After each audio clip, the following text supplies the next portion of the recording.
अभिनव की जिंदगी रातों रात पलट चुकी थी। उसके साथ जो हुआ उस पर उसे अभी तक यकीन नहीं हो रहा था।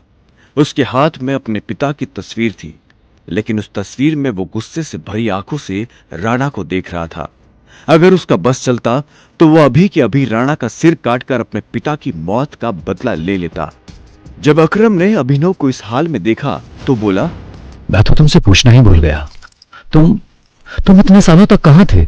अभिनव ने अपनी दर्द और गुस्से भरी आंखों से अकरम को देखा और बोला, पापा के जाने के बाद मेरी परवरिश एक अनाथ आश्रम में हुई। कुछ सालों बाद मैं वहां से बाहर निकला और काम करने लगा ताकि अपनी पढ़ाई का खर्चा उठा सकूं।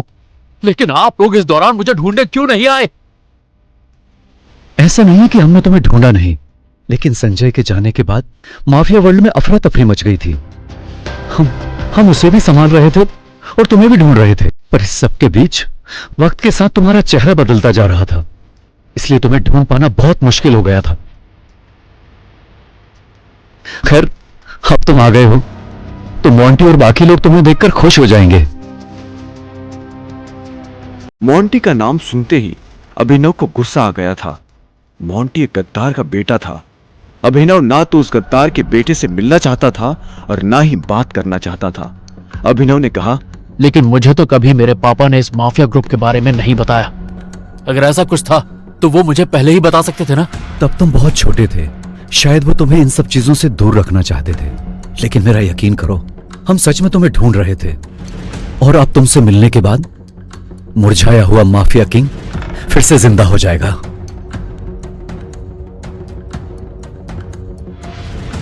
इधर अभिनव के मन में कई सारे सवाल उठ रहे थे।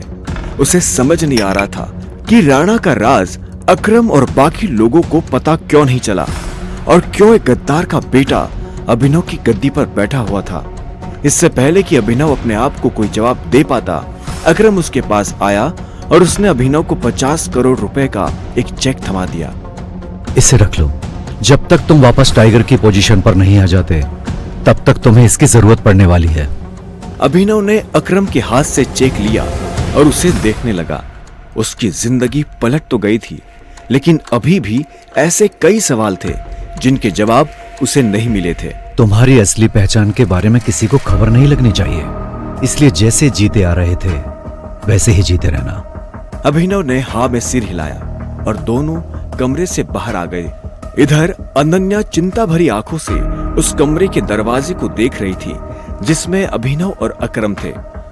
वो ये जानने के लिए बेताब थी कि उन दोनों के बीच अंदर क्या बात हो रही थी और अभिनव को आने में इतनी देर क्यों लग रही थी। इतने में देवेन ने हंसते हुए कहा, लगता है इस अभिनव को अपनी ही दवा चखने को मिल गई।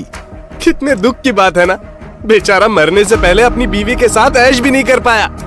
ये सुन अनन्या को झटका लगा। वो जानती थी कि अकरम के लिए किसी को मारना कोई बड़ी बात नहीं थी। अकरम सर इन जैसे गटर के चूहों को बर्दाश्त नहीं कर सकते हैं, वो उन्हें साफ कर देते हैं। ये भी बचने वाला नहीं है। कितने दुख की बात है ना, बेचारा मरने से पहले अपनी बीवी के साथ ऐश भी नहीं कर पाया। अनन्या को यह सुनकर बुरा लगा। कोई इंसान किसी दूसरे इंसान की मौत पर खुश कैसे हो सकता था। उसने कहा, प्लीज उसके बारे में इस तरह की बात मत करो। तो और क्या करे, जिसके जैसे लक्षण होंगे उसके बारे में वैसे ही तो बात होगी। ठीक है अनन्या, हम उसके बारे में ऐसी बात नहीं करेंगे। वैसे भी मेरे दादाजी कहते हैं, मरे हुए लोगों के बारे में गलत बात नहीं करनी चाहिए। सनी ने इतना कहा और फिर से दोनों ठहाके मारकर हंसने लगे। इससे पहले कि अनन्या कुछ कहती, कमरे का दरवाजा खुल गया। अकरम अभिनव को लेकर बाहर आ रहा था। अभिनव के बदन पर एक छोटी सी खरोच भी नजर नहीं आ रही थी। जब देवेन और सनी ने यह देखा तो उनका मुंह हैरानी के मारे खुला का खुला रह गया। देवेन ने कहा, इसे देखकर तो लग रहा है कि अकरम सर ने इसे हाथ तक नहीं लगाया। कमाल है, दोनों इतनी देर से कमरे में थे। कम से कम इतने में इसकी नाक तो टूट ही जानी चाहिए थी। आओ, अकरम ने अभिनव से कहा और उस सबके साथ पार्टी हॉल में सबके सामने ले आया। अकरम के चेहरे पर खुशी देख सब ताज्जुब कर रहे थे। सभी सुनिए, ये अभिनव है, मेरे एक पुराने दोस्त, सॉरी, ये मेरे पुराने ड्राइवर का बेटा है। अकरम ने जैसे ही अभिनव का सबसे परिचय करवाया तो देवेन और सनी खुश हो गए, लेकिन अनन्या को यह सुनकर झटका लगा। Enjoy the party. इतने में अकरम ने कहा और अभिनव को अकेला छोड़ बाकी लोगों से मिलने के लिए निकल गया। देवेन और सनी को अभी तक समझ नहीं आ रहा था कि अकरम अभिनव को इतना भाव क्यों दे रहा था। अभिनव को इस बात से कोई लेना देना नहीं था कि सनी और देवेन उसके बारे में क्या सोच रहे थे। उसकी आंखों के सामने बस रह रहकर अपने पिता की शक्ल आ रही थी। उसे वो रात याद आ रही थी जिस रात को राणा ने संजय को गोली मारी थी।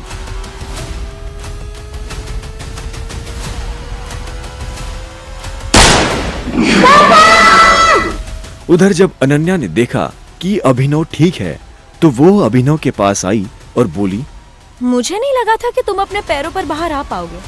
अच्छा, तुम्हें मेरी इतनी चिंता हो रही थी? रत्ती भर भी नहीं, लेकिन तुम्हें अपनी चिंता होनी चाहिए। अगर जिंदा रहना चाहते हो तो जरा बचकर रहो। इतने में सनी और देवेन भी अभिनव के पास आकर खड़े हो गए। अकरम सर ने तुझसे अंदर क्या बात की?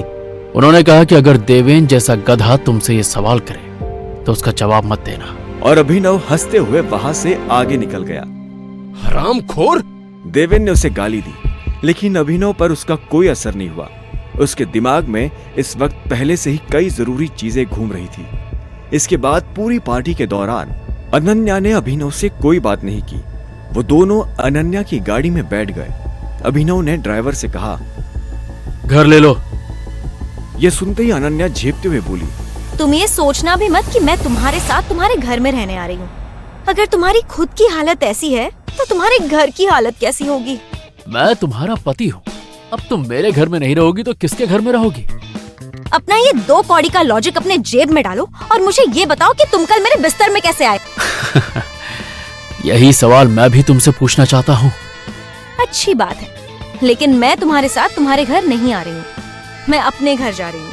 अगर इन फ्यूचर मुझे मजबूरी में तुम्हारे साथ रहना पड़ा तो भी मैं तुम्हारे साथ नहीं, तुम मेरे साथ रहोगे, मेरे घर में, मेरे बाकी नौकरों की तरह। कुछ देर के बाद अनन्या का घर आ गया था। वो नीचे उतरी और जोर से दरवाजा लगाकर घर के अंदर चली गई। अभिनव ने पहले उसे देखा और फिर अपनी उंगली में पहनी हुई उस अंगूठी को देखने लगा। अगर आज वो अंगूठी नहीं होती तो पता नहीं उसके साथ क्या होता। अगली सुबह जब अभिनव का अलार्म बजा तब वो फिर से वही सपना देख रहा था। अलार्म की आवाज सुन वो झटके से उठा और अपने बिस्तर पर बैठ गया। उसने उठते ही मन सबसे पहले अकरम को धन्यवाद दिया, जिसने उसके पिता की कंपनी को इतने सालों बाद भी जिंदा रखा, लेकिन साथ ही उसे अपने पिता को खोने का मलाल भी था। इसी ख्याल के साथ अभिनव बिस्तर से उठा और अपने काम पर जाने के लिए तैयार होने लगा। अकरम के हिसाब से उसकी डिलीवरी बॉय की जॉब उसे अपनी पहचान छुपाने में काफी मदद कर सकती थी। अभिनव ने अपनी जेब में अकरम का दिया हुआ चेक डाला और घर से निकल गया।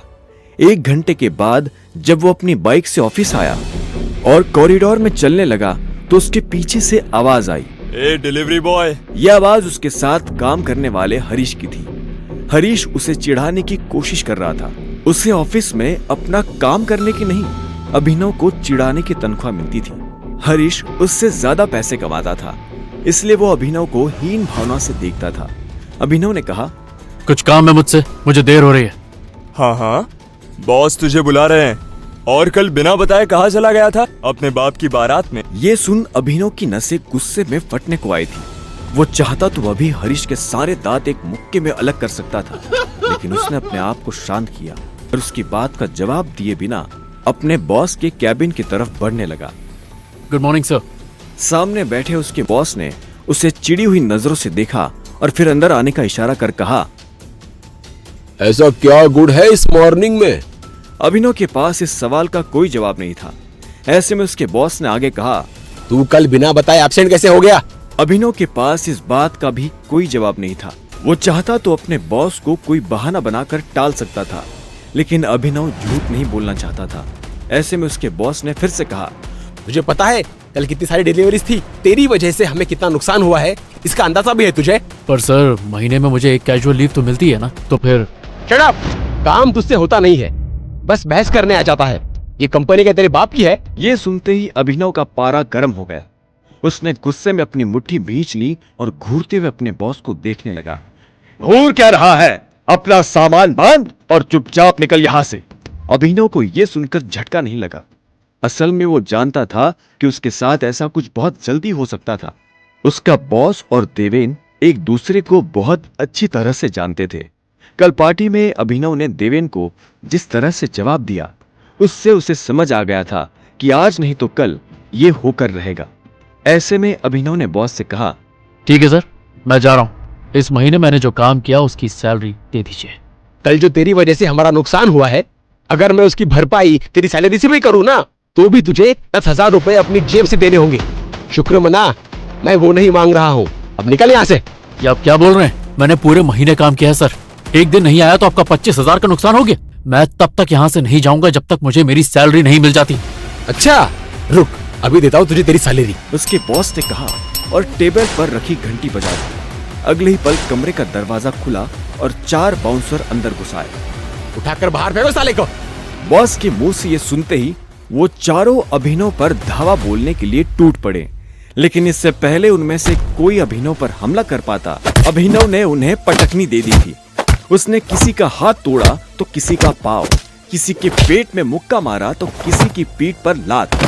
देखते ही देखते बॉस के सारे आदमी ढेर हो गए थे। बॉस ये देख भौचक्का रह गया था।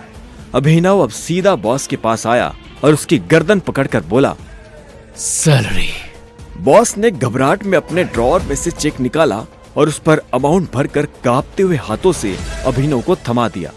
अभिनव ने चेक देखा और बॉस की गर्दन छोड़ वहां से बाहर निकलने लगा।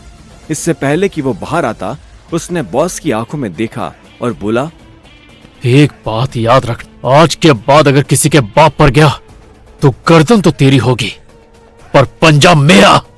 ये सुन बॉस के होश उड़ गए थे। उसे पता था कि अभिनव एक गुस्सैल आदमी है, लेकिन उसने कभी उसका गुस्सा देखा नहीं था। इधर अभिनव भी जब ऑफिस से बाहर आया तो उसे एक अनजान नंबर से फोन आया। अभिनव ने फोन उठाया और बोला, हेलो। टाइगर, अकरम। आ गई है। टाइगर, मुझे तुम्हें किसी से मिलवाना है।